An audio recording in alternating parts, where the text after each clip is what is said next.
Hi friends, welcome to 5 Minutes Tech YouTube channel. Here is Moto G04 smartphone.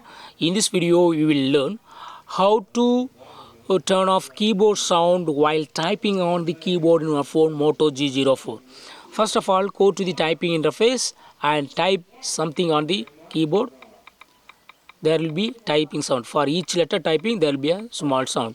If you would like to turn off this sound, yes, you can do it. What you go to do is go to settings of our phone first, then go to system,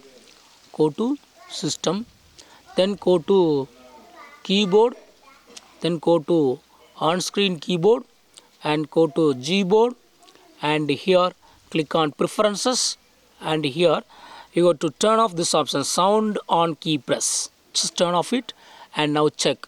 Go to the typing interface and type something on the keyboard. While typing, now sound is not appearing, sound is not hearing. So in this way you can easily turn off keyboard sound in your phone Moto G04. That's all friends. Thanks for watching. Bye.